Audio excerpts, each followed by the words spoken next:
ورسوله وحبيبه وخاتم النبيين والمبعوث رحمة للعالمين. اللهم صل على حبيبنا وشفينا ومولانا أبي القاسم المصطفى محمد. اللهم صل على محمد وآل محمد.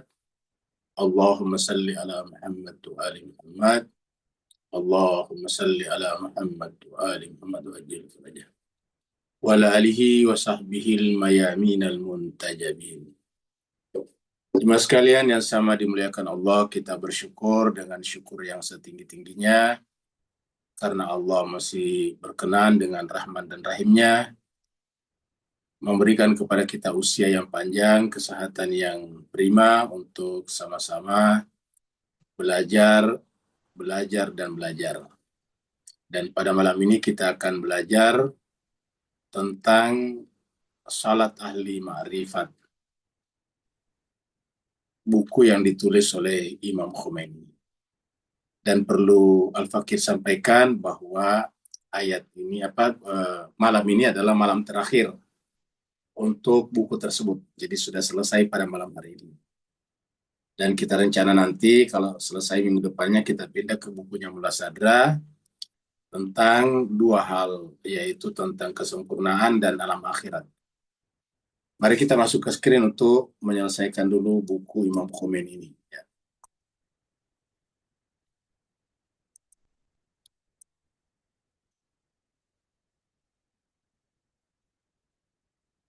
Jadi terakhir kita sampai tanggal 15 Agustus tahun 2026. Jadi ini adalah yang terakhir ya. Dan ini adalah malam ini habis di sini nih ya. Sampai di sini. Sampai halaman 158. Setelah itu kita pindah ke catatan-catatan dan kita sudah lihat semua catatannya sesuai dengan babnya. Maka insya Allah pada pertemuan selanjutnya kita akan pindah buku. Jadi kita ringkaskan dulu sedikit dari sini. Jadi Imam Khomeini mengatakan, ketahuilah, ingat ini karena buku Imam Khomeini, maka Imam Khomeini lah mengatakan, ketahuilah wahai orang yang fakir, bahwa alam dengan bentuknya yang seimbang akan sirna dan fana. Jadi alam dengan bentuknya yang seimbang akan sirna dan fana. Tiada satupun dari makhluk-makhluk termasuk dirinya sendiri yang memiliki sesuatu. Kalau dalam pembahasan Mullah Sadra nanti kita lihat bahwa segala sesuatu ini yang bersifat materi, alam semesta, adalah dia mengambang di antara ada dan tidak ada. Mau dikatakan tidak ada salah juga, dia katakan ada tidak ada juga. Dia mengambang, menunggu apa? Menunggu kasih sayang Tuhan untuk diadakan. Untuk memberikan baju wujud namanya kepadanya. Ketika Tuhan memberikan baju wujud kepadanya, maka kita mengatakan sesuatu itu ada. Kita mengatakan alam semesta ada, kita mengatakan langit ada, bintang-bintang ada, planet-planet ada, matahari ada, bumi ada, bulan ada. Jadi kita mengatakan semua itu ada setelah semuanya itu mendapatkan pakaian wujud daripada Allah Subhanahu wa taala. Dan pakaian wujud itu tidak bisa kita lihat, tetapi bisa dipahami dengan jelas terang benderang. Kata tidak bisa dilihat, karena yang kita lihat itu adalah esensinya, kuiditasnya namanya, yaitu apanya, tetapi keadaannya tidak kelihatan, tetapi jelas, karena tidak mungkin sesuatu kita bicarakan kalau tidak ada, jadi jelas. Tiada satupun dari makhluk-makhluk, termasuk dirinya sendiri, yang memiliki sesuatu. Makanya di dalam Al-Quran dikatakan, antumul fuqara ilallah. Kalian semuanya adalah fakir kepada Allah. Kata fakir itu artinya membutuhkan sesuatu dari Allah. Kita tidak memiliki apapun juga. Tiada satu pun pada dirinya yang memiliki keindahan. Kalau kita melihat sesuatu yang indah, maka itu karena mendapatkan baju keindahan dari Allah. Keanggunan, karena mendapatkan keanggunan, anggun dari Allah SWT. Dan cahaya. Keindahan dan keanggunan terbatas hanya pada zat yang maha suci. Ingat, keindahan Keindahan yang hakiki hanya pada Allah yang hakiki. Jadi semua yang kita saksikan itu hanyalah pemberian keindahan dari Tuhan. Aslinya keindahan itu ada pada Tuhan. Jadi keindahan dan keagungan terbatas hanya pada zat yang suci. Zat yang suci yaitu Allah SWT sebagaimana tunggal dalam uluhiyahnya, dan juga jadi sebagaimana tunggal dalam uluhiyahnya dan wajib wujud, juga tunggal dalam keindahan, kebesaran, dan kesempurnaan. Jadi Allah itu adalah tunggal dalam uluhiyahnya. Ingat kata tauhid uluhiyah. Juga sebagai wajib wujud, wujud satu-satunya yang ada, wujud satu-satunya yang memiliki makna wujud. Karena kata wujud itu tidak pernah terkena kata tidak ada. Kata tidak ada itu justru merupakan lawan daripada ada. Juga tunggal dalam keindahan, kebesaran, dan kesempurnaannya. Bahkan dia tunggal dalam wujudnya. Jadi wujudnya tunggal, zatnya juga tunggal. Kita tahu Allah itu adalah wujudnya satu tunggal dan zatnya juga tunggal. Apa namanya zatnya tunggal? Yaitu tidak tersusun, tidak murakkab.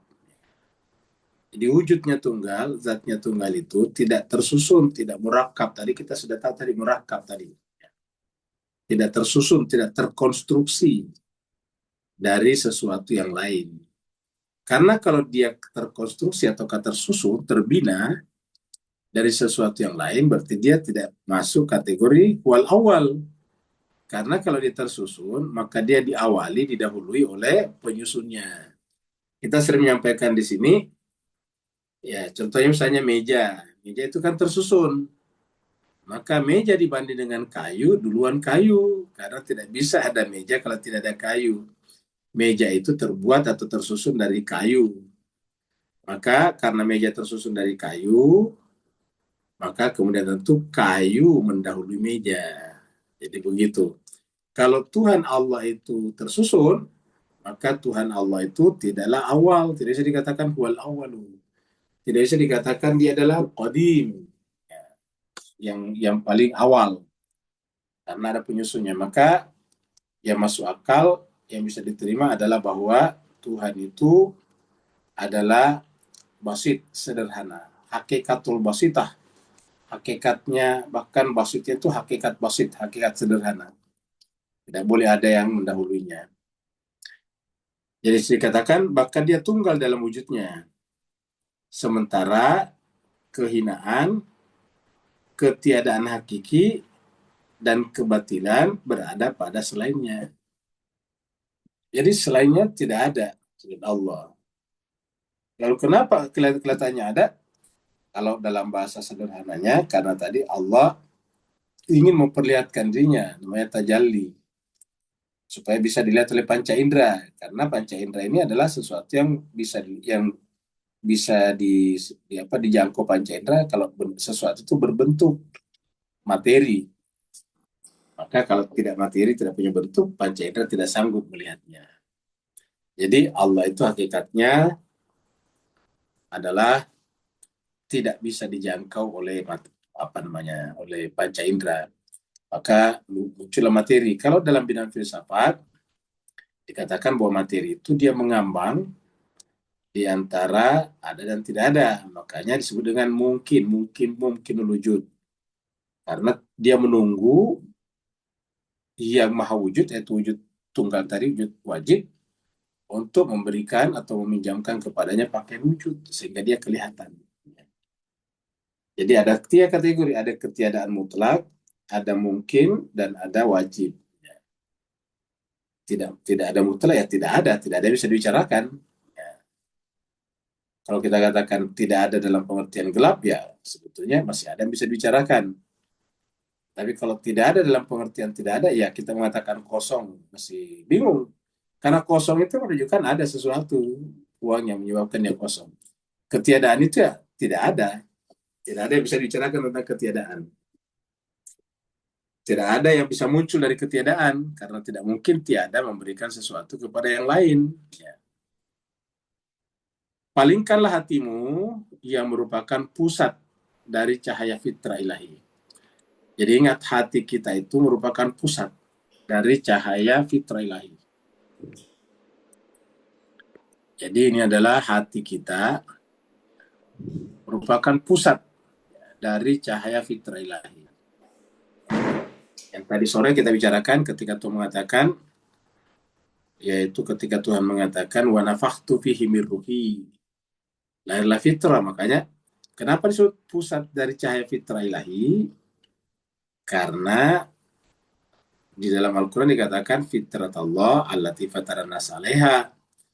Tadi sore juga kita bicara tentang Surawardi. Surawardi mengatakan ada pengetahuan fitrawi namanya, pengetahuan huduri di dalam ilmu irfan itu oleh Surawardi disebut dengan ilmu fitrawi. Jadi ada fitrah, ada gairu fitrah. Ada fitrah dan ada yang bukan fitrah. Yang fitrah itu bawaan. Jadi ulangi lagi, palingkanlah hatimu yang merupakan pusat dari cahaya fitrah ilahi ini. Lihat, pusat cahaya fitrah ilahi. Karena kata fitrah ini sebetulnya dari Allah. Coba kita lihat dulu surat. Kita lihat surat 30. Ayatnya 30 juga. Surat 30 dan 30. Allah berfirman, A'udzubillahi minasyaitonirrajim. Bismillahirrahmanirrahim.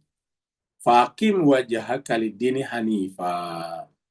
Maka hadapkanlah wajahmu, ini wajah hati tentunya, kepada ad-din, agama Allah ini hanifah, lurus, tidak boleh ada kepentingan, tidak boleh ada vested interest, tidak boleh ada kepentingan-kepentingan lain. Fitrat Allah allati fataran nasa alaiha. Fitrat Allah, fitrah Allah lah, allati yang fatara, ingat fitrah di sini adalah isim, ini isim nih. Makanya dia disandarkan kepada Allah. Ini namanya mudhaf, ini namanya mudhafun ilaih. Mudhaf dan mudhafun ilaih harus dua-duanya isim. Harus dua-duanya kata nama, kata benda. Tidak boleh kata kerja. Jadi kalau mudhaf dan mudhafun ilaih sandar dan disandarkan kepadanya, ini yang sandar disandarkan kepadanya ini, maka itu harus sama-sama kata nama, kata benda. Ini kata nama, kata benda. Tidak boleh kata kerja. Makanya kita lihat di sini adalah ke bawah ini. Ya, fitrat Allah. Kenapa ini ke atas fitrata? Karena ini adalah ini. Objek dari ini, fa'akim, hadapkanlah wajahmu. Ya. Wajah kita itu siapa? Fitrah Allah. Jadi ingat. Makanya di sini fa'akim wajah. Wajah ini namanya fathah. Kenapa? Karena dia adalah objek dari sini. Objek itu kalau bahasa Arab namanya maf'ul bi. Ya. Kalau dia maf'ul bi, maka dia di atas, namanya mansub, di atas nih. Nah, maka dua anunya, objeknya ini juga. Maksudnya hadapkanlah wajahmu, wajah hati. Wajah hati itu siapa? Fitrahnya Allah. Ya. Lidini hanifah, fitrat Allah. Karena wajah kita itu, hati kita itu adalah fitrah Allah. Dari mana fitrah Allah itu? Apa yang dilakukan fitrah Allah itu? Allah menggunakan untuk fataran nasa. Fataran nasa di sini bentuk fi'il, kata kerja ini, fatara, fi'il madhi namanya. Allati yang fataran nasa, menciptakan manusia. Jadi fatara ini pelakunya dia satu, yaitu huwa. Siapa? Allah. Jadi Allah lah pelakunya. Ya. Jadi di sini katakan, mana tadi, tak ke manusia menurut fitrah itu. Tidak ada perubahan, ini kurang begitu bagus terjemahnya. Lakukan kepada agama Islam, fitrah Allah disebabkan dia telah menciptakan. Cuma menciptakan saja. Kata fatara menciptakan. Memang fatara menciptakan, tapi menciptakan dari awal fitrah. Karena kalau menciptakan bisa menggunakan kata khalaqa, bisa juga ja'ala. Jadi fitrat Allah allati khalaqan nas, harusnya begitu. Tapi di sini kita lihat fatara ini kembali ke sini satu asal kata ini. Ya. Jadi makanya juga ada dalam Al-Quran surat Al-Fatir. Fatir itu dari kata fatara. Jadi fatir itu artinya Allah adalah pencipta awal. Ketika dari tidak ada menjadi ada. Jadi fitrat Allah allati fataran nas 'alaiha. Dialah yang memfitrai manusia. Jadi dia Allah fataran nasa jami'an, fatara perbuatan Tuhan objeknya manusia. Ya, jadi dia memfitrai manusia tentu dengan fitrahnya tadi. Fitrat Allah yang digunakan untuk fataran nasa, memfitrai manusia, alaihi atasnya. Dengan demikian, yang ada dalam jiwa kita, fitrah Allah. Makanya dikatakan tadi di sini, dia palingkanlah hatimu yang merupakan pusat. Ingat, palingkanlah hatimu yang jadi intinya hati itu adalah pusat dari cahaya fitrah Allah. Maksudnya palingkan hatimu dari sisi-sisi yang centang perenang, yang kacau balau ini. Kebatilan, ketiadaan. Ya, tadi kita katakan ketiadaan. Dan kekurangan. Jadinya tidak ada, kelihatannya tidak ada, dia mengambang antara ada dan tidak ada. Karena misalnya tidak ada mutlak, ya tidak bisa diadakan, ya tidak ada. Jadi tadinya itu sebetulnya dia antara ada dan tidak ada. Makanya dengan mungkin. Jadi dia bisa mendapatkan wujud dari Allah, pakaian. Ya, dia bisa mendapatkan jubah wujud dari Allah, maka dia ada. Nah, kemudian mulai lagi tadi dari sisi yang centang perenang, kebatilan, ketiadaan, dan kekurangan. Nah, setelah dia ada, diberikan baju wujud oleh Allah, maka kelihatanlah ada lah, misalnya ada bumi, ada semesta, ada kambing, sapi. Tapi semuanya tetap kekurangan. Dia kekurangan. Setiap entitas memiliki kekurangan. Contohnya, itu tadi tidak bisa menyempurnakan keberadaannya. Contohnya sapi. Tidak bisa bertahan hidup kalau tidak ada rumput. Nah, dia tetap kurang. Nanti dia bisa hidup kalau ada rumput. Rumput juga itu kurang. Tidak bisa tumbuh rumput kalau tidak ada tanah. Tanah juga kurang. Tidak bisa tumbuh kalau tidak ada air. Kan begitu. Tidak ada air dari langit, hujan. Nah, hujan juga tidak bisa ada kalau tidak ada yang lain, yaitu samudra. Samudra juga tidak bisa mengeluarkan uap air. Kapan? Kalau tidak ada panas matahari, cahaya matahari, ya begitulah seterusnya. Jadi semuanya serba berkekurangan dan butuh kepada yang lain. Ya, dan itu semuanya adalah mekanisme yang Allah ciptakan. Hakikatnya segala sesuatu butuh kepada Allah Subhanahu wa taala. Kemudian diarahkan kepada pusat keindahan dan kesempurnaan, yaitu Allah. Jadikanlah lisan fitrahmu yang berada dalam hatimu. Jadi jadikanlah lisan fitrahmu yang berada dalam hatimu dalam keadaan bersih. Ulangi, jadikanlah lisan fitrah. Lisan fitrah itu dalam hati. Jadi jadikanlah lisan fitrahmu, lisan fitrah, di mana tempatnya? Dalam hati. Jadikanlah dalam keadaan bersih, fitrah. Jadi kita itu terus terang biasa berbicara dalam hati. Nah itu namanya dari lisan fitrah. Kan ada berbicara dengan mulut, ada berbicara dengan hati. Terkadang berbicara dengan mulut beda dengan yang di dalam hati. Ya. Ada orang yang bicaranya di mulut beda dengan di hati. Sebagaimana dilukis Hafiz Syirazi, Hafiz itu adalah penyair ya. Penyair Hafiz dari Syiraz, maka disebut dengan Hafiz Syirazi. Kalau kita ke Syiraz, kita ketemu di sana, mausoleumnya Hafiz. Besar, luas. Ada patungnya di sana. Sebagaimana dilukiskan Hafiz Syirazi dalam syairnya. Dalam hati kami tiada tempat selain untuk sang kekasih. Serahkanlah dua alam ini kepada musuh. Nah, jadi dalam hati kami tiada tempat selain untuk sang kekasih. Jadi artinya hati kami itu bukan untuk siapa-siapa, kecuali untuk sang kekasih, Allah. Maka serahkanlah dua alam ini kepada musuh. Jadi serahkanlah dua alam ini, alam materi. Dua alam itu selalu disebutkan dalam Al-Quran misalnya, selalu kata-kata dua dimunculkan. Jadi serahkanlah dua alam ini kepada musuh. Sementara biarlah kami berfokus pada jiwa kami yang merupakan singgasana untuk sang kekasih. Karena hati ini adalah singgasana untuk sang kekasih. Tidak ada tempat selain untuk sang kekasih. Imam Ja'far Shadiq alaihissalam berkata, jika engkau menghadap kiblat, maka berputus asalah dari dunia dan seisinya. Dikatakan kita kasih tanda. Jika engkau menghadap kiblat, maka berputus asalah dari dunia dan seisinya, juga dari makhluk dan apa yang dimilikinya. Kosongkanlah hatimu dari segala sesuatu yang menyibukkanmu dari mengingat Allah Ta'ala. Perhatikan dengan sirmu keagungan Allah SWT. Ingatlah ketika engkau berdiri di hadapannya pada hari ketika tiap-tiap diri merasakan pembalasan dari apa yang telah mereka perbuat. Dan mereka dikembalikan kepada Allah, pelindung mereka yang sebenarnya. Dan engkau berdiri dalam keadaan khauf dan raja. Ini kita kasih tanda Imam Ja'far ya, Imam Ja'far. Dari hadis Imam Ja'far. Kata-kata Imam Ja'far.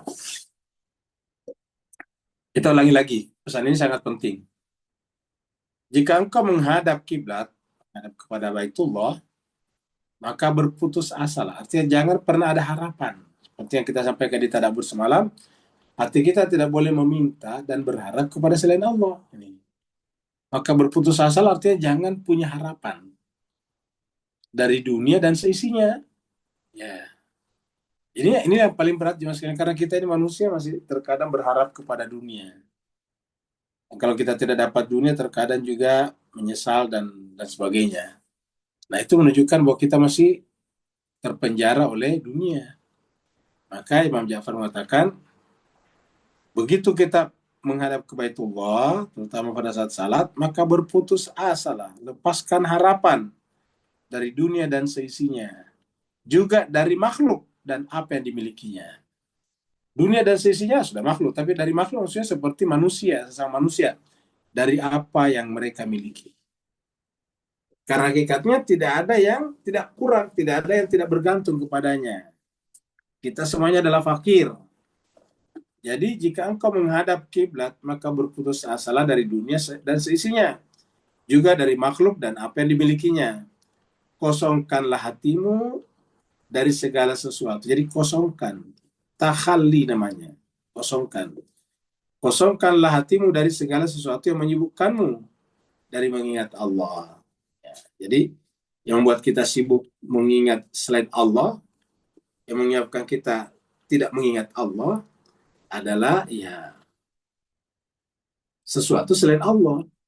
Ingat ini kata-kata ini menyibuk kamu dari mengingat Allah. Ini kata-kata Imam Ja'far ini sebetulnya adalah hakikat substansi daripada ayat Al-Quran yang bisa kita temukan paling tidak di dalam surat Al-Munafiqun ayat 9 atau 10. Coba kita lihat di sini.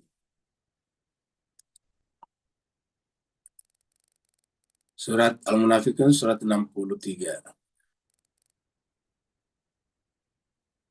ayat 9 atau 10. Ini dia. Ya ayyuhalladzina amanu, wahai orang-orang yang telah beriman, la tulhikum, janganlah kalian dilalaikan atau dibuat lalai oleh apa? Amwalukum, harta benda kalian, wala auladukum, dan anak-anak kalian. Nah, lalai dari mana? An dzikrillahi, dari mengingat Allah. An dzikrillah, jadi mengingat Allah. Jadi janganlah kalau sudah beriman, la tulhikum amwalukum, yang sampai kalian dilalaikan oleh harta dan anak-anak, an dzikrillah. Berarti kan ini tidak boleh ada di hati sebetulnya. Karena tadi katakan di sini, kosongkanlah hatimu dari segala sesuatu yang menyibukkanmu dari mengingat Allah. Jadi artinya apa? Harta dan benda tidak perlu masuk dalam hati, di luar saja. Tidak perlu menguasai hati kita. Karena kalau menguasai hati kita, nanti kita lupa ingat kepada Allah SWT. Kosongkanlah hatimu dari segala sesuatu yang menyibukkanmu. Ini juga, coba, kata-kata ini juga ada kita temukan di dalam surat At-Takasur. Surat Al-Hakum Takasur, At-Takasur. Takasur. Al-Ha juga ini Al-Hakum. Ya, kalian telah lalai. Al-Hakum. telah melalaikan kalian apa? At-takatsur, al-kathrah.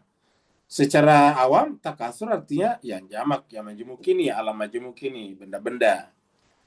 Sedangkan secara filsafat, ya segala sesuatu selain Allah, karena yang ada adalah al-wahdah dan al-kathrah. Harusnya al-kathrah itu kita pandang bagian daripada al-wahdah. Dan al-wahdah itu hadir pada setiap al-kathrah. Kathrah itu adalah jamak, plural. Al-wahdah tunggal, singular. Jadi al-hakum takasur, at-takasur yang membuat kalian lalai. Hatta sampai zurtumul maqabir, sampai kalian memasuki kuburan atau membiasakan diri ziarah kubur. Karena dengan ziarah kubur kita ingat kita akan berpisah semuanya dengan bi amwalikum wa anfusikum tadi, harta dan anak-anak. Bi amwalikum wa auladukum tadi. Atulikum amwalukum wa auladukum. Dari mengingat Allah. Kenapa tadi? Karena dikatakan di sini di surat 63 tadi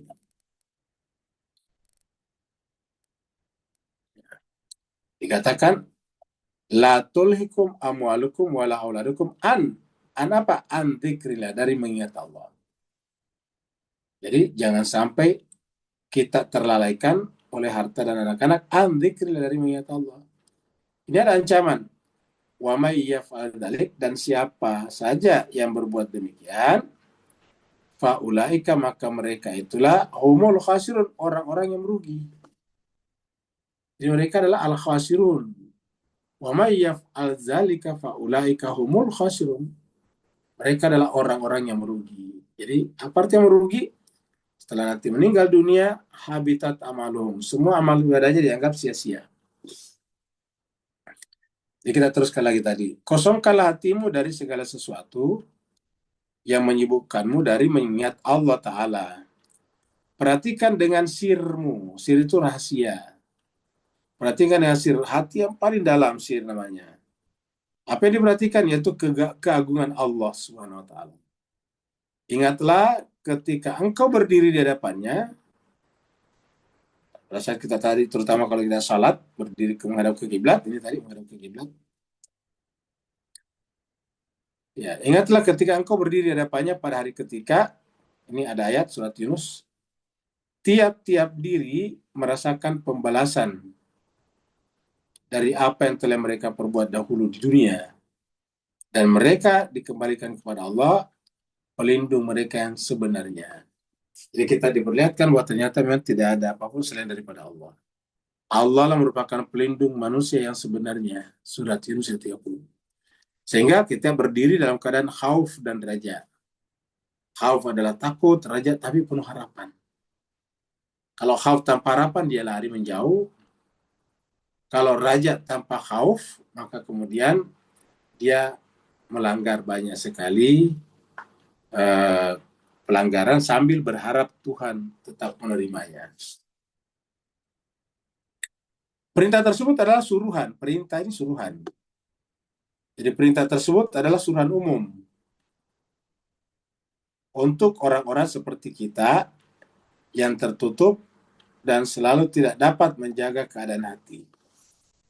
Jadi ini adalah terutama kita yang tidak bisa menjaga keadaan hati. Kalau para nabi dan rasul, maksumin, mereka selalu bisa menguasai hatinya. Kalau kita ini terkadang tidak mampu menguasai hati kita. Sehingga hati itu terkadang menjadi liar kemana-mana. Maka perintah tersebut adalah suruhan umum untuk orang-orang seperti kita. Jadi kalau Imam Khomeini saja mengatakan seperti kita, siapa lagi kita, apalagi kita ini yang tertutup dan selalu tidak dapat menjaga keadaan hati. Kita masih menyatukan antara wahdah, yang tunggal, yang singular, dan kasrah, yang jamak, yang plural.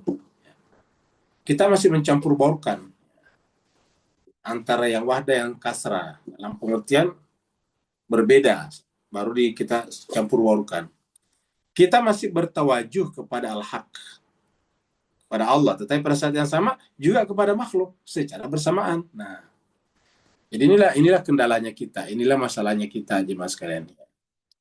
Jadi kendalanya kita itu adalah ya kita masih bertawajuh ini, kita masih bertawajuh kepada al-haq dan makhluk secara bersamaan. Jadi secara bersamaan. Harusnya ketika kita menyadari ke wahdanianya dia, maka segala sesuatu harus lebur hilang. Ya. Tapi ketika kita melihat yang kasrah yang jamak, yang kita saksikan seakan-akan dia. Karena semua yang jamak itu adalah lokus, tempat, mazhar yang tunggal yang Allah ini memperlihatkan dirinya bertajalli namanya. Jadi ingat kalau kita melihat tembok, tembok itu bukan cahaya. Tetapi tembok itu tempatnya cahaya mentajalikan dirinya. Sehingga tembok bisa kita lihat. Kalau cahaya tidak mentajalikan dirinya pada tembok, dinding tembok, maka tembok tidak bisa kita lihat. Tapi ketika kita melihat tembok, kita tidak melihat cahaya, melihat tembok sebagai tembok. Nah, kurang lebih seperti itulah. Ya. Oleh karena itu, kita harus memutuskan hubungan dari dunia dan sisinya ketika bertawajuh kepada al-haq dan menghadap ke kiblat. Kita harus memutuskan harapan dari makhluk dan urusannya. Jadi, kita harus memutuskan harapan. Kita harus memutuskan harapan dari makhluk dan urusannya. Serta mengeluarkan segala kesibukan dari hati dan roh kita. Jadi semua kesibukan dari hati dan roh kita. Karena kalau kita dengan Allah sebetulnya tidak sibuk, tinggal menyatu dan merasakan kenikmatan. Jadi ulangi lagi, kita harus memutuskan harapan dari makhluk dan urusannya, serta mengeluarkan segala kesibukan dari hati dan roh kita. Sehingga kita menjadi orang-orang yang pantas hadir di hadapan hadrat, di hadapan Allah.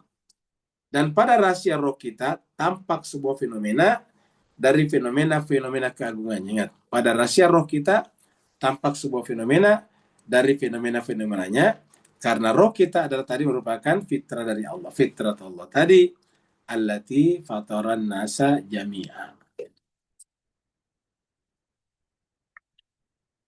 Jika kita menemukan cahaya keagungan, sesuai dengan kesiapan kita, maka kita akan mengingat saat kita kembali kepada al-haq. Ingat ya, kata-kata menemukan cahaya keagungan sesuai dengan kesiapan kita. Jadi cahaya keagungan yang kita temukan, cahaya keagungan yang kita temukan itu sesuai dengan kesiapan kita. Semakin besar wadah yang kita siapkan, semakin besar juga cahaya keagungan Tuhan hadir di sana. Tapi semakin sempit wadah jiwa kita, maka semakin sedikit juga cahaya keagungan yang tersimpan di sana. Oleh sebab itu, harus kita luaskan hati kita. Makanya kata-kata la yukallifullahu nafsan illa wus'aha itu dari kata meluaskan sebetulnya. Kalau kita lihat misalnya surat Al-Baqarah ayat terakhir.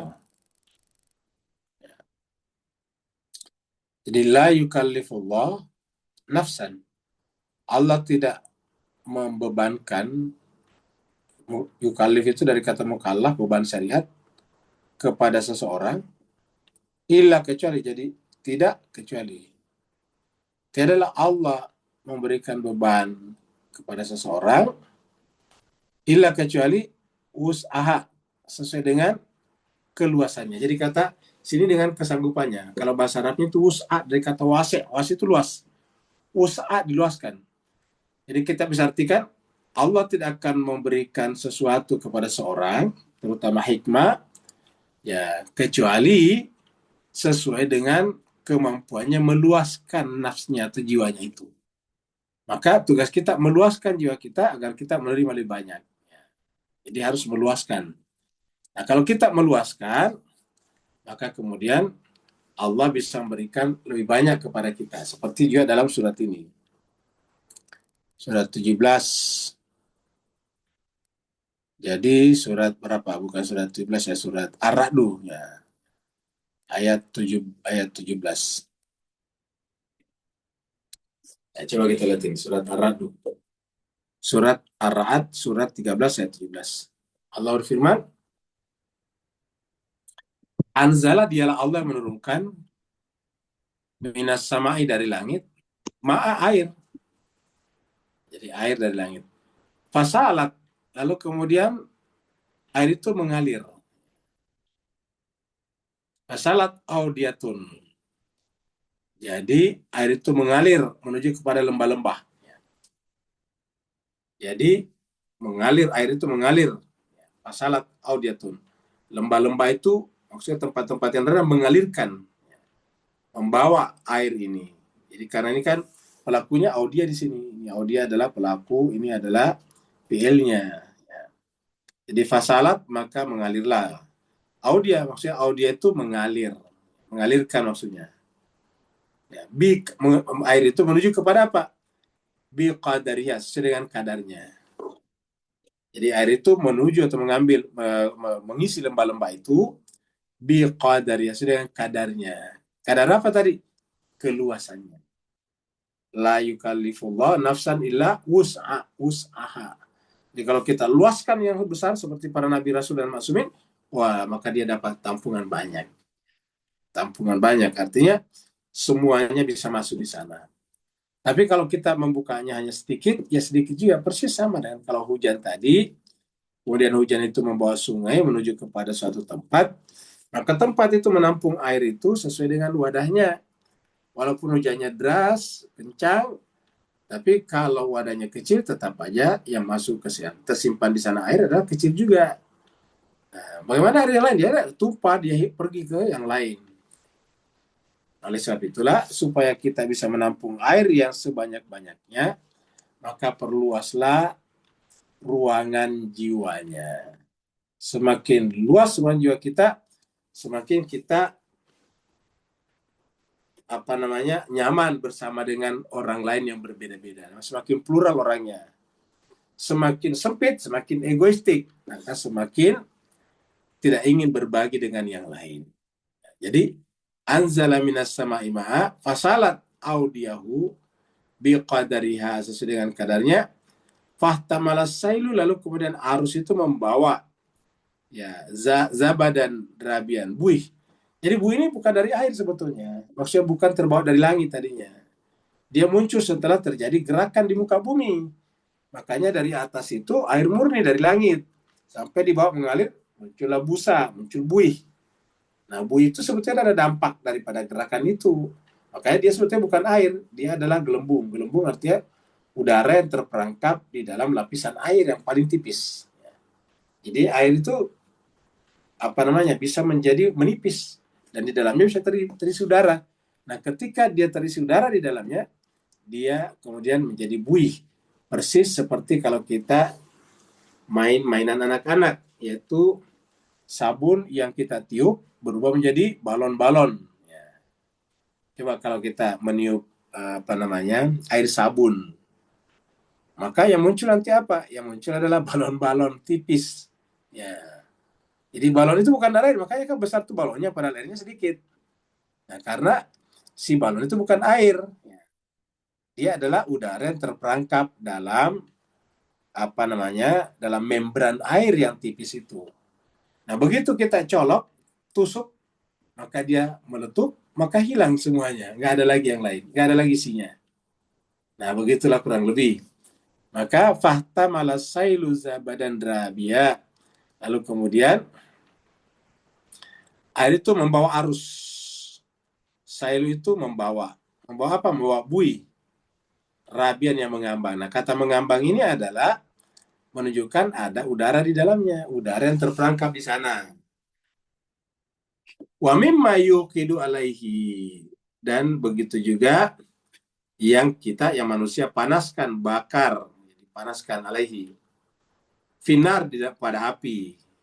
Dengan harapan ibtigha'a hilyatin, untuk membuat perhiasan. Karena kalau untuk membuat perhiasan itu kan barang itu dipanasin sampai kemudian muncul aslinya, yang murninya, baru kemudian dibuat tempahan-tempahan atau kotak-kotak. Jadi namanya emas batangan. Wa mimma yuqiduna alaihi finnari ibtigha'a. Kita meleburkan logam, kemudian dipanasi sampai kemudian melebur menjadi kayak cair, Untuk apa? Ibtigha ahiliyatin, untuk membuat perhiasan.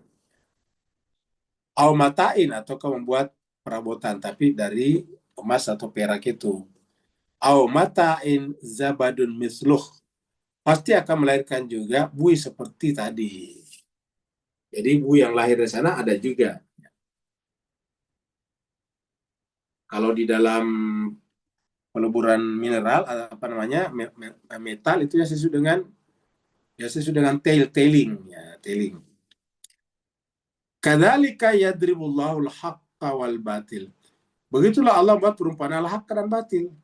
Jadi yang datang dari langit itu air adalah al-haq, sedangkan buinya batil, datang setelah ada kegiatan di muka bumi. Nah, jadi begitulah perumpamaan yang Allah buat. Begitulah apa namanya, Allah membuat perumpamaan tentang al-haq dan batil. Jadi yang batil itu adalah bui, al-haq adalah air. Kalau begitu. Batil itu aslinya tidak ada, walaupun kelihatannya ada. Kayak tadi bui, kelihatannya ada, indah. Tapi ternyata begitu kita pegang, hilang.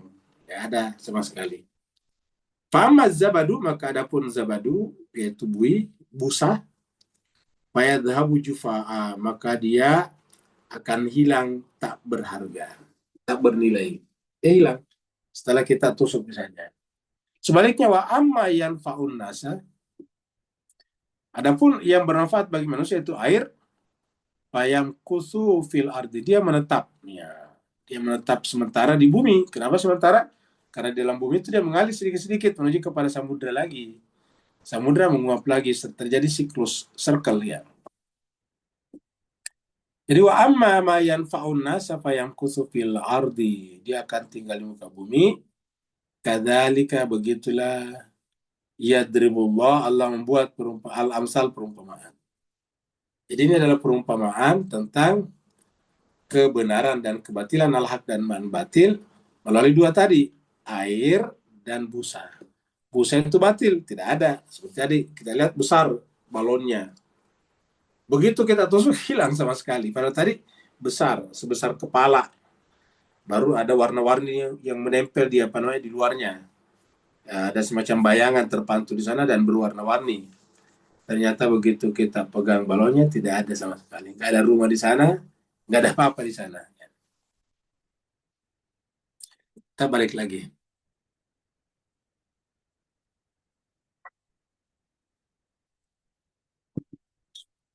Jika kita menemukan cahaya keagungan sesuai dengan kesiapan kita, ya tadi sedang kesiapan itu kita luaskan, luas juga tadi. Ya. Maka kita akan mengingat saat kita. Jadi tadi yang disebutkan di sini, air itu tertampung oleh wadah sesuai dengan wadahnya, besar wadahnya. Kalau besar wadahnya, banyak juga air tertampung. Maka kita akan mengingat saat kita kembali kepada al-haq dan kehadiran kita di hari Ba'annya yang suci.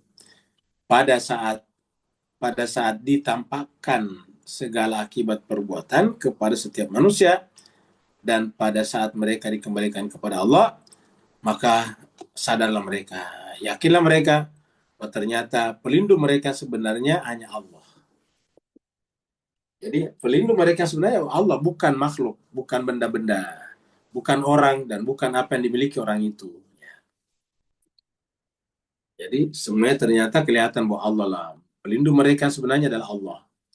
Dan pada hari itulah tampak dengan jelas kebatilan hawa nafsu. Maksudnya semua yang diinginkan nafsu ternyata batil. Dan semua sesembahan yang keliru, semua permintaan dan harapan kita kepada makhluk ternyata keliru. Karena ternyata itu adalah sembahan yang kita buat sendiri, padahal mereka tidak mampu berbuat. Bahkan terhadap dirinya, karena segala sesuatunya fakir. Semuanya butuh kepada Allah. Nggak dikatakan fakir. Antumul fuqara. Ada juga kata fakir. Jelas ini kata fakir. Fakir. Ya. Jadi ada orang mengatakan Allah adalah fakir. Ya, padahal sebetulnya yang fakir adalah kita. Jadi ada yang mengatakan Inna Allah fakirun wa nahnu agniya. Ya, ada seperti itu. Yang fakir itu adalah kita, Allah lah yang gani, ya, kata fakir. Jadi ini ada kata-kata fakir banyak nih, ya. Fakir. Jadi kita semuanya adalah fakir, ya, fakir. Oh, kita adalah fakir. Yang Allah gani adalah yang gani adalah Allah. Nah, kalau menggunakan bentuk jamak fuqara lebih banyak lagi fuqara. Fuqara. Nah, fuqara ini fuqara, ya, fuqara, ya, fuqara. Ya ayuhan nas antumul fuqara ilallah. Jadi kalian ini adalah fuqara kepada Allah. Wa antumul fuqara. Ya, ada beberapa kali. Wallahul ghani wa antumul fuqara. Kalau di sini antumul fuqara ilallah wallahu huwal ghani. Kalian terbalik. Wallahul ghani wa antumul fuqara. Ya.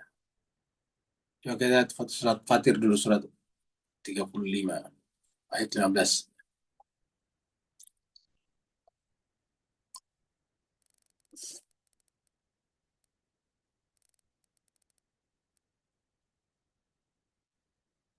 Ya ayuhan nas wa seluruh manusia antumul fuqara antumul fuqara'u ilallah. Bahwa manusia kalian semuanya adalah fakir. Kata fakir itu tidak punya apa-apa, berkeperluan di sini, bagus terjemahnya, berkeperluan. Ya, kamu adalah yang memerlukan. Kalau sini memerlukan, ini berkeperluan kepada Allah. Kalau yang cocok ini berkeperluan, karena ini adalah fiil apa isimnya. Kalau ini fiil memerlukan. Ya ayuhan nas, seluruh manusia antumul fuqara ila Allah. Kalian ini fakir, maksudnya berkeperluan kepada Allah. Kalian itu tidak ada, butuh kepada Allah. Makanya dikatakan tadi, kita ini hakikatnya antara ada dan tiada. Sampai kemudian Allah datang memberikan baju wujudnya kepada kita. Maka kita pun muncul dalam apa yang sudah kan ada. Tapi karena adanya bergantung kepada yang ada, kita namanya mungkin adanya. Wujud mungkin. Nah, karena kalian adalah fuqara kepada Allah, wallahu huwal ghani al-hamid. Maka Allah lah yang maha kaya dan dia adalah al-hamid. Jadi kaitannya dengan al-hamid itu karena Allah itu sempurna dan semuanya butuh kepada dia. Makanya hakikatnya segala sesuatunya harus memuji dia saja. Maka dalam konteks inilah Allah disebut dengan al-hamid.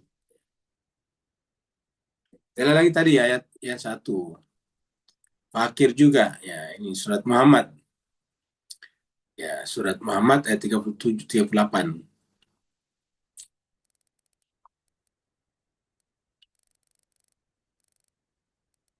Terakhir.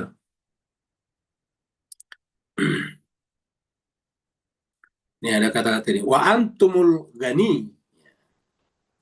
Wallahul gani. Wa antumul fuqara. Jadi sini duluan. Wallahul gani wa antumul fuqara. Allah lah yang gani, yang maha sempurna, yang punya segala-galanya. Wa antum sementara kalian al-fuqara, orang yang fakir, orang yang butuh kepada Allah karena dialah yang maha sempurna. Semuanya ada. Karena dia namanya wujud wajib. Sedangkan kita ini hakikatnya tidak ada. Sampai dia Allah memberikan selimut wujudnya kepada kita, maka kita pun hadir di alam wujud. Kita sebut dengan ada sapi, ada ini dan itu. Ya, jadi wallahul ghani wa antumul fuqara. Kita lanjut lagi ya. Lain-lain jika kita menemukan cahaya yang keagungan sesuai dengan kesiapan kita, maka kita akan mengingat saat kita kembali kepada al-haq dan kehadiran kita di hari yang suci. Pada saat ditampakkan segala akibat perbuatan kepada setiap manusia dan pada saat mereka dikembalikan kepada Allah. Maka kelihatanlah pada saat itu wali aulia kita yang sungguhnya hanya dia. Pelindung mereka sebenarnya hanya dia Allah. Dan pada hari itulah tampak dengan jelas kebatilan hawa nafsu dan semua sesembahan yang keliru. Nah, di hari Ba'an yang agung inilah, ya di hari Ba'an itu artinya di pangkuan, di sisi. Di hari Ba'an Allah yang Maha Agung inilah yang mana semua alam nyata merupakan bagian dari perbuatannya. Jadi semua alam nyata perbuatannya ternyata. Orang papa seperti engkau, seperti kita ini, seperti engkau dan aku, masuk dan berdiri dengan kedua telapak kaki, khauf dan raja. Jadi kita ini adalah orang yang tidak punya apa-apa, kita bisa masuk keharibaannya melalui dua kaki, dua sayap, yaitu khauf dan raja. Takut kepadanya, dan tapi penuh dengan kerinduan. Karena kalau kita takut, lalu kemudian kita tidak mendapatkan tempat di sisinya, ya Allah, lalu di manakah harus aku berada? Maka kita khauf tapi juga raja. Jika kita menyaksikan kelemahan, kemiskinan dan kehinaan pada diri kita, serta kita saksikan pula keagungan, kebesaran dan keperkasaan pada Zat yang Maha Suci, maka kita akan merasakan ketakutan dan kekhawatiran akan adanya bahaya. Jadi kenapa? Karena kita merasakan diri kita tidak punya apa-apa, lemah, miskin, dan kehinaan. Nah, apa yang terjadi ketika kita merasa lemah, merasa miskin, merasa hina, berhadapan dengan Dia yang Maha Besar, Maha Agung? Ya, maka kemudian muncullah yang disebut dengan doa, minta tolong, minta perlindungan. Contoh misalnya kalau ada anak-anak di jalan sendiri, terus kemudian dikejar anjing misalnya, kemana anak itu pergi lari? Pasti dia lari menuju kepada ada orang besar yang berdiri di sana. Pasti anak itu lari menuju kepada orang besar, orang dewasa yang berdiri di pojok sana sambil memeluk erat-erat kakinya, karena masih anak-anak. Dia peluk erat-erat kakinya, minta perlindungan. Kenapa? Karena takut. Nah, harusnya seperti itu yang disebut dengan khauf dan raja itu tadi. Jadi harus seperti itulah. Maka ketika kita merasakan kelemahan kita, kemiskinan kita, kehinaan kita, maka pada saat itulah baru kemudian kita merasakan keagungan, kebesaran, dan keperkasaannya. Maka kita akan merasakan ketakutan dan khawatiran akan adanya bahaya. Namun jika kita menyaksikan rahmat, kelembutan, anugerah-anugerah yang tak terbatas, dan kemurahan-kemurahan tak terhingga yang ada padanya, maka kita akan menjadi orang-orang yang penuh harap. Jadi khauf dan harap seperti itu. Kita tidak bisa lari daripadanya. Ya, oleh sebab itulah harapan kita seperti itu sehingga menjadi orang yang benar-benar bergantung kepada Allah Subhanahu wa taala saja. Jadi ini sampai di sini pembahasan kita pada hari ini. Ini sudah habis bukunya ini habis. Ini adalah tanggal 22 bulan Agustus 26. Nah, kita lihat Mas Cancer bahagia. Ya, ini apa namanya? Kita lihat dulu di sini buku dokumen ini ya. Ini sampai di sini 158 ini penuh harap ini. Jika kita menyaksikan kelemahan, kemiskinan, dan kehinaan pada diri kita, nah sampai di sini orang yang penuh harap. Nah, kalau kita balik ke sini ini sudah habis nih. Tinggal catatan-catatan, tinggal notes-nya saja nih. Pengantar penerjemah, mukaddimah ini catatan-catatan kakinya di sini nih, nomor-nomor semuanya ya. Ini kemudian catatan kaki bagian pertama ini bab 1 ini. Jadi kita sudah lewati nih. Karena setiap dulu ada catatan kaki langsung kita buka di sini ya. Dan seperti itulah. Jadi ini sudah selesai Mas Kaiser bahagia. Maka buku Imam Khomeini kita sudah selesaikan. Semoga memberikan manfaat kepada kita. Sesedikit apapun, insya Allah pasti akan memberikan efek pada jiwa kita. Nanti pada pertemuan berikutnya kita akan pindah ke sini. Buku ini, lihat ini. Nah, ini nanti kita lihat berikutnya. Buku Mullah Sadra diterbitkan juga oleh Sadra Press. Jadi kalau Bapak Ibu kapan-kapan ke Jakarta, mampir di Sadra Press bisa beli buku ini. Tapi kalau tidak, ya ini bisa ambil dari playbook ini tadi. Ini playbook ini. Jadi ini ada di playbooknya ini tadi kita lihat ini. Ini kita katakanlah keluar di sini dulu. Ini adalah playbook. Nih kita geser ini. Playbooks. Bapak, Ibu, Tuan dan Puan pasti di handphonenya semuanya ada playbooks. Ya, kalau misalnya apa namanya handphonenya, HP-nya itu adalah Android, itu pasti ada playbooks-nya.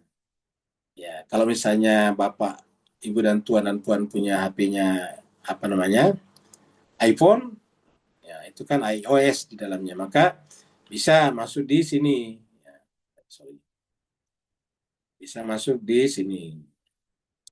Di Apple Store-nya, App Store-nya. Ya, Store ini pencet sini, baru nanti download dari sini nih. Apa di apa namanya? Di download di apa diambil dari sini. Tulis saja di sini apa namanya, playbooks-nya, di playbook ya, ini dia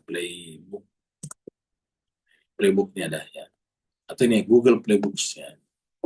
Nah, kita ketemu ini karena saya sudah ada, tinggal open ini ya, jadi playbook ya, jadi kita tinggal open. Nah, ketemu nanti tadi itu ya, ini tadi. Nah, ini dia ya, ketemu, dan kita ambil ini ya, kita ambil dari Discover ini. Kita baru ambil ini ya. Nah, jadi seperti ini ya. Ini adalah mula sadra, manifestasi-manifestasi ilahi, risalah ketuhanan dan hari akhir sebagai perjalanan pengetahuan menuju kesempurnaan. Jadi ini adalah bukunya Mula Sadra, filosof besar dalam Islam. Nah, ini dia. Nah, ini dia adalah halaman awalnya di sini. Ya, ini adalah terjemahan dari sini nih ya. Ini adalah diterjemahkan dari buku aslinya. Jadi buku aslinya berbahasa Arab. Al-Mazahir Al-Ilahiyah fi Asraril Ulum Al-Kamaliyah. Al-Mazahir itu adalah manifestasi, mazhar, tempat-tempat menzahirkan diri. Al-Ilahiyah, jadi disebut dengan manifestasi-manifestasi ilahi. Fi pada asrar rahasia al-ulum al-kamaliyah. Rahasia, asrar itu bentuk jamak dari sir. Asrar rahasia ilmu kesempurnaan. Jadi kalau diterjemahkan berdasarkan bahasa Arab aslinya, ini adalah manifestasi-manifestasi ilahi pada rahasia ilmu kesempurnaan. Yang diterjemahkan menjadi manifestasi-manifestasi ilahi, risalah ketuhanan dan hari akhir sebagai perjalanan pengetahuan menuju kesempurnaan. Terjemahan bebas, tidak terikat dari sini. Mula Sadra alias Sadruddin Muhammad Asyirazi yang diverifikasi oleh Sayyid Jalaluddin Astiani, ini juga adalah ulama filosof besar. Terbitan Markas Intisyarat Daftar Tablighat Islami Hauza Qum. Jadi penerbit pertamanya Hauza Ilmiah Qum, Republik Islam Iran, 1380 Hijriah. Jadi kemudian di Indonesia dulu pernah diterbit pada tahun 2004. Ya, 2004 dulu diterbitkan oleh Pustaka Hidayah. Sekarang Pustaka Hidayah jarang saya lihat. Dulu terkenal ini Pustaka Hidayah. Jadi pernah diterbitkan oleh penerbit Pustaka Hidayah, cetakan 1. Lalu sekarang diterbitkan oleh Sadra. Jadi ini 2004, kemudian 2011 diterbitkan oleh Sadra. Jadi selisihnya kurang lebih 7 tahun. Nah, ini dia pembahasan-pembahasannya nanti ya. Kita lihat di sini. Bagian pertama, mengenal asal, tujuan, dan cara segenap perbuatan tersusunnya. Manifestasi 1, tujuan utama kitab ilahi. Hikmah yang hakiki dan tujuan yang dicari. Manifestasi 2, pembuktian eksistensi Allah, keberadaan Allah. Manifestasi ketiga, mengesahkan Allah dalam kemestian wujud. Manifestasi nama-nama dan sifat-sifat Allah, dan penjelasan ihwal, sifat-sifat hakikiyah, idofiyah, dan salbiyah. Hakiki itu adalah hakikat yang substansi, yang hakikat yang asli, yang idofiyah yang bersandar, dan salbiyah yang menolak. Ya. Manifestasi 5, ilmu Allah tentang zatnya dan tentang selainnya. Penjelasan ihwal berbagai bagian dan tingkat ilmu. Kekekalan ketuhanan Allah. Kekekalan ketuhanan Allah. Penjelasan tentang ini manifestasi 6. Tentang kalamnya dan verifikasi perbedaan rinci antara kitab dan kalam. Manifestasi 7, kebaruan alam dan keberadaan eksistensinya.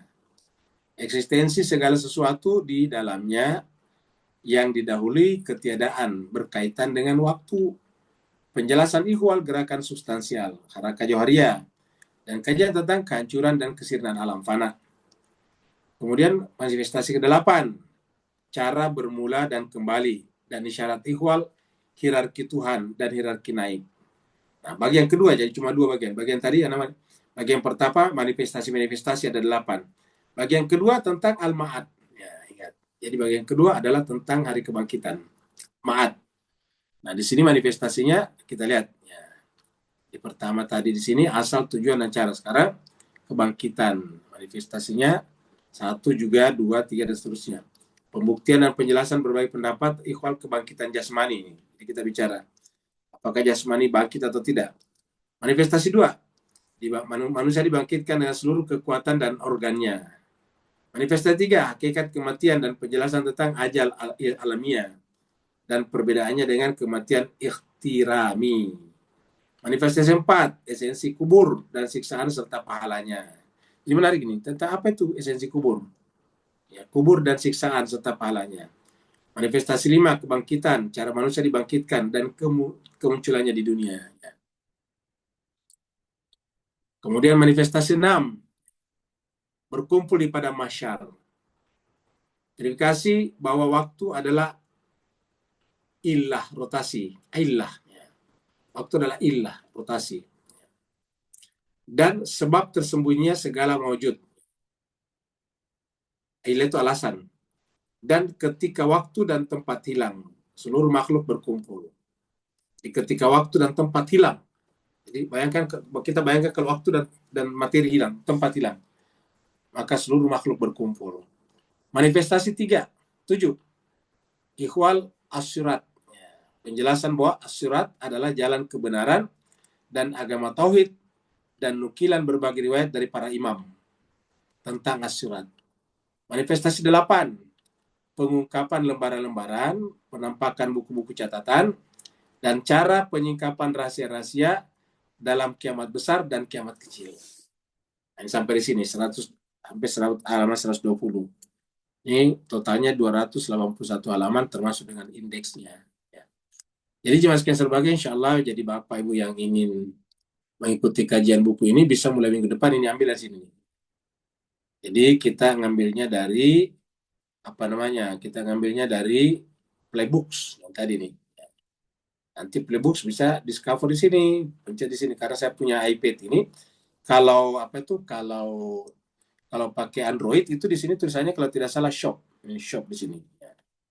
Jadi kalau kita pakai ini iOS ini pakai discover, kita pencet di sini, nanti pencet di sini nih. Ya, buku apa yang kita cari nanti ada di sana ya. Nah, jadi seperti itu. Nanti bisa kita simpan di library kita. Jadi nanti buku-buku ini ada di library kita ini. Ini ada semua di sini nih.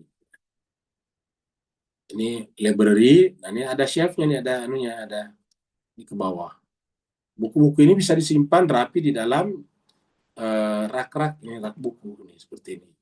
Ada judulnya Arabic Civilization 2 buku, Cryptocurrency 18 buku, Demokrasi Dictionary and Encyclopedia 2 buku, Ekonomi 40 buku, Epistemologi 12 buku, Eskatologi 6 buku, dan seterusnya. Ini nanti banyak ya. Ya, jadi ini kita punya shelves. Ini adalah kita punya rak-rak buku. Nanti kita pencet di sini keluar semuanya. Ini dia. Puan Ustadz, di Playbook itu berbayar kah? Nggak bayar? Oh, gratis ya? Iya, Oh, gratis. benar 41.000 tadi saya lihat. Nah, yang berbayar itu bukunya.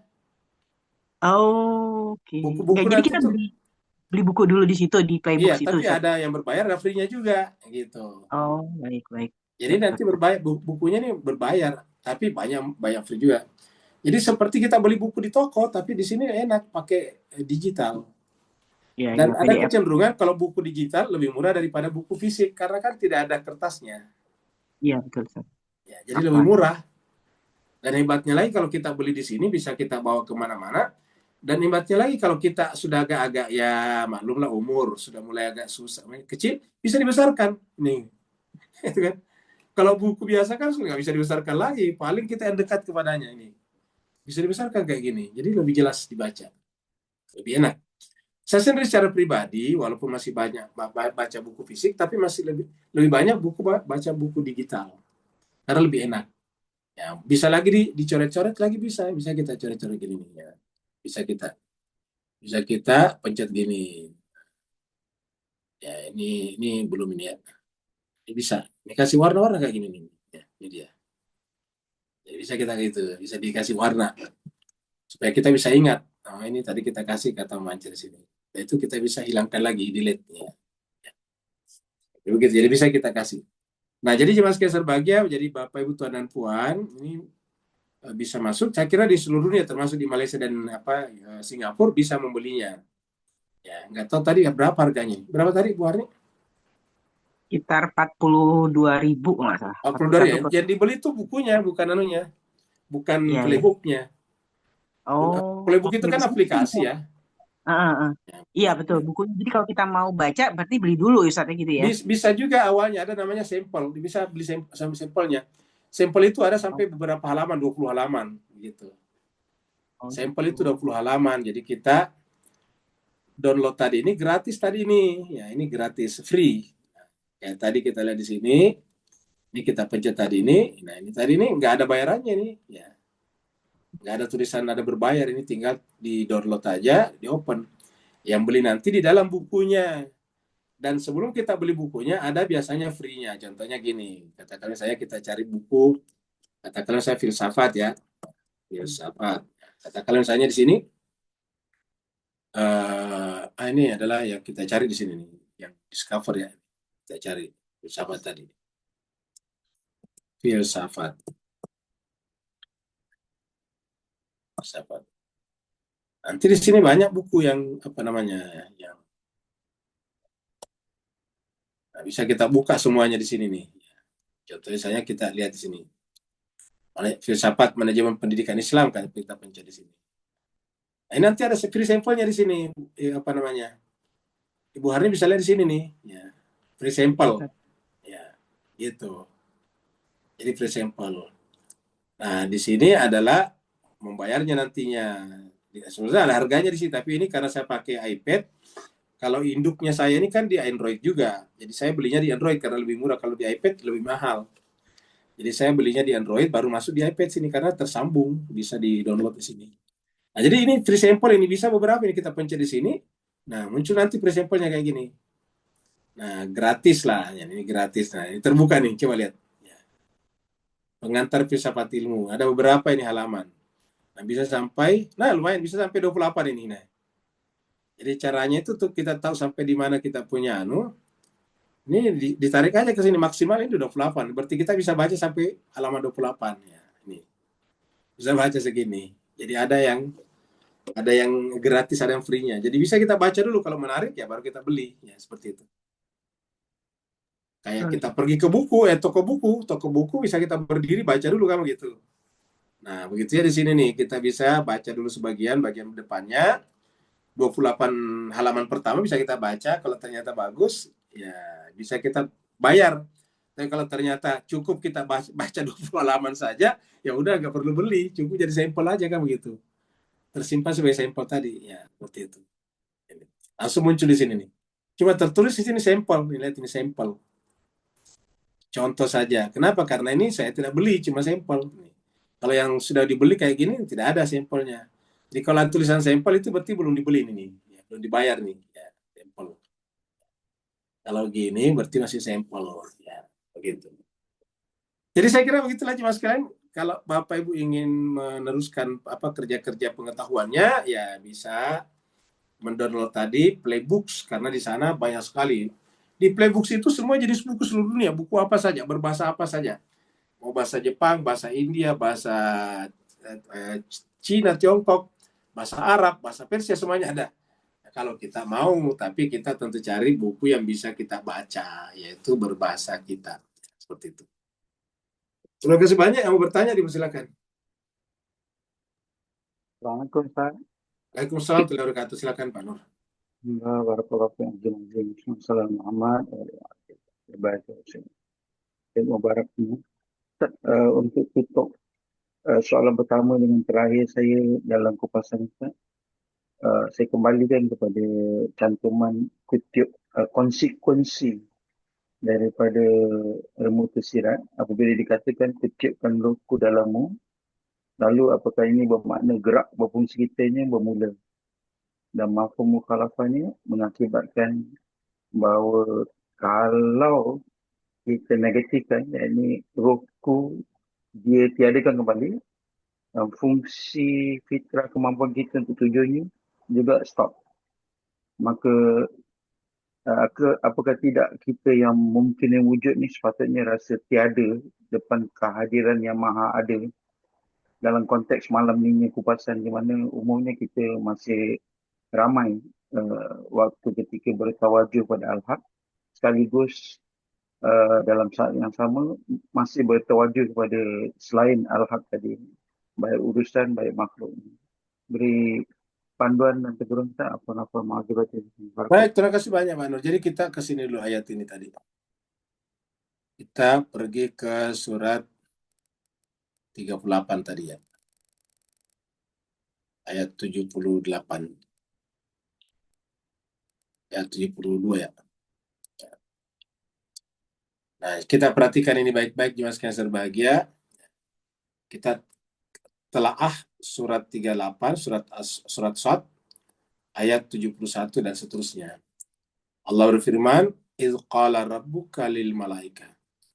Ingatlah ketika Rabbuka Tuhanmu berkata, kata li kepada al malaika, malaikat. Apa kata Tuhan? Ini aku Tuhan ini khaliqun, adalah khalik, pencipta. Jadi menggunakan kata khaliqun. Ya, aku pencipta. Ini sebetulnya bukan menciptakan ini ya, ingat. Jadi Bapak Ibu, Tuan dan Puan yang mengerti bahasa Arab, kita tahu ini terjemahannya ini kurang tepat. Ya. Menciptakan. Kalau menciptakan itu kan kata kerja kan, verb, fi'il. Sementara yang tahu bahasa Arab ini bukan fi'il. Ya. Ini adalah isim ini, karena dia adalah fa'il ini, isim fa'il. Pelaku dari kata khalaqa menjadi khalikun. Ya, jadi khalaqa menciptakan, ia menciptakan yang khalik. Ya. Kataba menulis, yang menulis namanya katib, kan begitu. Ya. Jadi begitu. Nah, jadi apa namanya? Ini adalah isim namanya. Makanya di sini khalikun disebut sebetulnya, khalikun. Ya. Cuma karena disambung ke sini, maka dirubah menjadi mim, khalikum ba. Karena di sini ada ba. Khalikum basar. Jadi nunnya menjadi tidak terasa menjadi mim. Ya. Makanya ada mim kecil di sini. Aslinya di sini adalah domatain. Khalikun. Kalau beri sendiri khalikun. Ingat, kalau dia berdomatain ataukah berharakat dua, itu pasti isim, pasti kata benda, tidak mungkin fi'il. Nah, karena ini aslinya adalah berharakat dua, yaitu dhammata ini, maka dia adalah tanda paling penting bahwa dia adalah isim. Belum lagi dengan di sini khaliq menunjukkan fa'il. Fa'il itu adalah isim. Jadi khaliqum basyaran. Jadi sungguhnya aku ini adalah pencipta. Nah, gitu. Pencipta manusia, khaliqum basyaran. Jadi saya ini adalah penciptanya manusia. Ciptakan manusia. Mintin dari tanah. Jadi saya adalah penciptanya manusia dari tanah. Jadi kita lihat di sini, basyaran itu adalah nama daripada manusia, karena maksudnya di sini dibatasi pada tubuhnya. Karena manusia sempurna itu tubuh dan jiwanya namanya insan. Insan. Maka biasa disebut dengan al-jin wal-ins. Khalaqal jinni wal-ins. Ya, insan itu adalah ada dua, yaitu ada tubuhnya, basyarnya, dan ada rohnya nantinya. Ada rohnya. Nah, di sini masih berbicara tentang tubuhnya, makanya dari tanah. Khalikum basyaran mintin. Ya. Jadi saya ini adalah penciptanya manusia dari tanah. Ya. Dari tanah, ingat kata tanah. Tanah itu adalah benda, fisik. Ya. Lalu kemudian, fa'idha sawaitu, maka apabila aku telah menyempurnakannya, ya, menyempurnakan secara fisik, wa nafakhtu, dan kutiupkan fihi padanya ruh. Berarti kita lihat sampai di sini manusia itu adalah hewani sebetulnya, sama dengan hewan dari tanah juga. Ya. Nah, kemudian dia naik ke atas, jadi dia melampaui hewani menjadi nasut namanya. Kapan dia nasut? Ketika ditiupkan wa nafakhtu fihi mir ruhi. Ketika ketiupkan padanya ruhku. Wa nafakhtu fihi mir ruhi, dan kutiupkan padanya mir ruhi, ruhku. Jadi faqaulau sajidina. Jadi kita lihat ini sujudnya itu pada ruh, tetapi ruh ini tidak bermakna ketika tidak ada basyar. Nah, ketika tidak ada basyarnya, dia adalah alam rohani saja, ya ruh saja. Kalau ruh saja juga malaikat tidak sujud kepadanya. Jadi artinya bahwa kesempurnaan manusia itu adalah ketika ada basyar dan roh, tetapi hakikatnya, substansinya adalah pada rohnya. Nah, berarti artinya apa? Basyar ini adalah pintu masuk ke dalam rohani. Kita tidak bisa masuk ke sini kalau tidak melalui basyar. Ya. Namanya pintu, berarti bukan aslinya cuma di pintu. Kita harus masuk. Ya. Kita harus masuk. Tapi tidak harus melalui ini. Baru masuk kepada roh itu. Nah, dengan demikian, intinya manusia adalah pada rohnya inilah. Ya. Yang tadi kita bicarakan, yang disebut tadi dengan istilah Imam Khomeini, padanya ada fitrah tadinya. Ya. Dan tadi sore juga kita bicara tentang Surawardi, tentang ilmu itu ada dua macam. Ada yang tasawur tadi, ada tasawur fitri dan ada yang gairu fitri tadi, ingat. Fitri dan gairu fitri. Fitri, bawaan dari sananya. Sedangkan yang namanya gairu fitri berarti adalah setelah kita menyaksikan dunia, mengkonsepsinya melalui interaksi dengan alam di sekitar kita, baru terjadi konsepsi. Nah, dengan demikian intinya manusia sudah ada pada rohnya inilah. Nah, ketika kita hanya berhenti pada ilmu-ilmu yang sifatnya husuli, kita tidak pernah masuk ke sini. Nah, karena ilmu huduri itu atau ilmu fitri itu ada di sini. Karena ini nanti masuk kepada kita, fitrah itu masuk kepada kita melalui ruh. Setelah wa nafakhtu fihi min ruhi, barulah tadi menggunakan kata-kata fitrat Allah allati fataran nas 'alaiha. Jadi begitulah penciptaan manusia. Jadi fatara itu penciptaan seluruhnya ini dari tin sampai kepada ruh, disebut dengan fitrat Allah allati fataran nas 'alaiha. Nah, jadi dengan demikian jemaah sekalian berbahagia. Nah, pertanyaan sekarang, apa intinya daripada ruh ini? Intinya ruh ini tadi adalah akal dan rohani kita. Ingat, akal dan rohani kita, fitrah kita dan akal dan, atau intinya roh adalah akal dan fitrah kita. Akal itu adalah, kita sudah sebutkan tadi, tugasnya untuk melakukan tasdik. Ya, tasdik. Akal itu fungsinya tasdik. Ya. Jadi fungsinya akal itu tasdik. Sedangkan tasawur yang bersifat gairu fitri, kalau versinya tadi Surawardi, adalah menggunakan panca indera. Baru kemudian kita tasdik. Nah, kemampuan kita tasdik karena kita ada akal. Nah, makanya kita bisa salah. Nah, kalau sengaja salah, nanti ujungnya neraka. Kalau sengaja salah dalam berpikir. Tapi kalau tidak sengaja, tentu Tuhan Maha Pengampun, Maha Penyayang. Tapi intinya tasdik itu adalah memiliki kemampuan untuk melakukan penilaian secara benar, melakukan valuasi. Dan ketika kita menggunakan tasdik itu dengan benar, berarti kita sejalan dengan ruh kita sampai pada kebenaran, dan kebenaran itu nantinya akan membuat kita kemudian mencari jalan untuk sampai ke sana. Makanya di dalam buku manifestasi tadi Mullah Sadra tadinya nanti itu ada 3 yang dibahas di sana berkenaan dengan kitab suci, kata dia. Jadi kitab suci itu pertama memperkenalkan Tuhan, memperkenalkan kita kepada Tuhan. 1. Jadi kata Mullah Sadra, kitab suci itu peran besarnya, fungsi besarnya ada 3. Yang pertama adalah memperkenalkan dirinya kepada kita melalui kitab suci, makrifat kepada Allah. Yang kedua, kitab suci mengajarkan kita jalan menuju kepadanya, sirat menuju kepadanya, sirat al-mustaqim. Ya. Yang ketiga, mengajarkan kepada kita hakikat al-ma'ad, hari akhirat. Oke, tadi bagian kedua tadi adalah akhirat. Jadi kata dia, Al-Quran itu punya 3 fungsi besar. Memperkenalkan kita kepada Allah. Jadi tidak bisa orang makrifat kepada Allah dengan benar tanpa melalui Al-Quran. Yang kedua, mencari jalan untuk sampai kepada. Karena ketika kita mengenal dia ada, kan kita ingin sampai kepada dia, kita merindukannya. Nah, bagaimana jalannya? Nah, Al-Quran mengajarkan jalannya, sirat al-mustaqim. Nah, kemudian kita di semuanya tahu bahwa kita akan mati, maka hakikat kehidupan kita terakhir nanti di akhirat. Maka Al-Quran juga berbicara tentang al-ma'ad. Terima kasih banyak jemaah sekalian. Ada lagi, Ustaz. Ada, ya. Kita ke chatting ya, chat.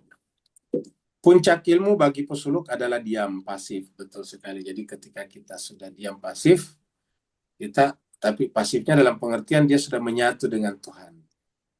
Sedangkan Rasulullah, jadi kalau kata diam, semua orang bisa diam, tapi diamnya kita berbeda-beda. Nah, diamnya para pesuluk ini adalah karena hatinya sudah sampai kepada keharibaannya. Kalau bahasa tasawufnya, bahasa irfannya, dia sudah fana. Ketika dia sudah fana, yang ada hanya Allah. Jadi sedangkan Rasulullah SAW aktif. Ya, maksudnya di situ sama juga, Rasulullah juga sebetulnya aktif, pasif juga. Jadi Rasulullah itu dia juga pasif, ya, dalam pengertian diam juga. Ya. Cuma setelah kita mendapatkan ilmu itu nanti kita sudah sampaikan juga dalam pembahasan Surawardi bahwa nanti setelah kita mendapatkan ilmu itu melalui intuisi, kan kata siapa namanya, kata Surawardi, ya kita harus berbicara karena kita harus menyampaikannya keluar.